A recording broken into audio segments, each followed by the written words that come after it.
Maman budgetin, doomam, Coupe d'Afrique bi passé, bi yëpp affaire yi jeexee ba ñëpp di jibile. Xale bu jigéen bi dafa ànd ak li jibile ñu dem. Gis nga xale góor yi nekk ci koñ bi, dafa mel ni ñoom dañ ko ciblé woon. Dañoo dem ba xam nga ne xaw ma affaire yi nu mu fa demee noonu ñu jël xale bu jigéen bi ne ko ci oto ceex dem ak moom. Boo wetu armeelu Tëngéej ya am na bâtiment yu nekk foofu lañ ko dugal.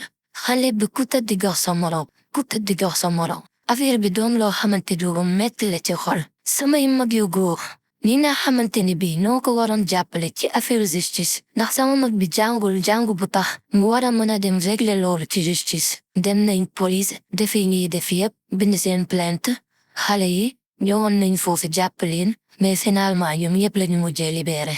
Samay mag yu góor yooyu biñ leen waxee nañ dem taxaw ji seen mag bi jigéen boobu dañoo ne dañuy politique. Kenn ki dafa ne day politique talul dem ay tribunal ak yéeg ak wàcc. Sa mag bi jigéen boo xamante ni moom nga bokkal day ak bàyyi nga war a dem ci yoon ak moom. Loo nekk ci campagne campagne bi 2 jours au moins bu fekkee ni yow mën nga ñaan 2 jours. Saa bu ngeen waree dem tribunal wala lu ngeen war a dem régler ji police nda ànd ak moom di ngeen dem def ko. Xale bu jigéen bi mi ngi nii ëmb na ba am doom. Xale yu góor yaa nga ca koñ ba di taxawaalu. Ku ne di def loola neex yuy sànni sama mag traag yoo xamante ne doo comprendre. Sama mag dafa misère ba nga xamante ni kenn xamatul lu koy nuróol. Xale yu góor yi chaque jour ñu ngi leen di gis ci koñ bi seeni yaay di bàkku ku ne di wax loola neex. Nee naa ko ñoom ñoo la ëpp doole waaye yàlla na ëpp doole. Justice dafa war a taxaw ci lépp ak nu mu mën a demee. Xale baa ngi nii am na doom. Ndax lan téye doomu jàmbur def ko loola neex dara du la ci fekk. Mais loolu du déception ci ku jigéen ki ñoom góor nooyu mënoo xam kii mooy papa ji dañoo jël raakool ndax dafa bañoon ñu jàpp ko di ko dóor ku tëdd gox sa morom ku tëdd gox sa morom. Pour lan ban Sénégal lañ nekk affaire bi dafa maa metti tellement naka mais lii metti na ci xol nga jur sa doom fa nga ko war a juree ay ñun mu xam sax naka laa leen war a tuddee ñu defal la sa doom lu la neex.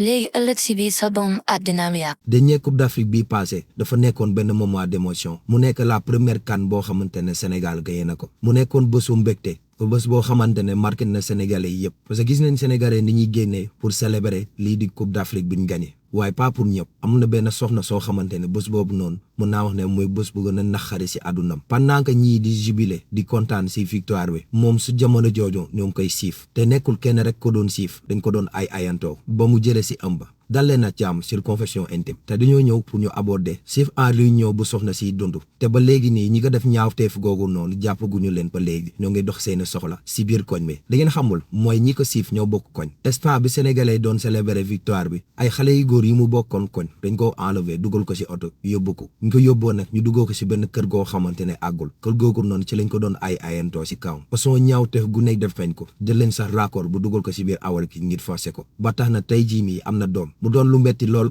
moom nag ay bokkam dem nañ porter ji plainte gars yi def procédure yëpp ñu ko defoon ñaawteef yooyu jàpp nañ leen waaye bàyyiwaat nañ leen waaye léegi ça fait presque 1 an ñooñu noonu ñoo ngi dox seeni soxla te saa su xëyee dina tasante ñu ko def loolu noonu xale wu jigéen mi am na ci ay mbokkam yoo xam te ne dañ koo seedaan jàppale ñu ko si mbir mi ba tax affaire bi mel affaire bi nag métti na moo tax ñu leen di interpeller da leen laaj seen xalaat si mbir mi sur ce ñoo ngi leen wax ba beneen sur confession intime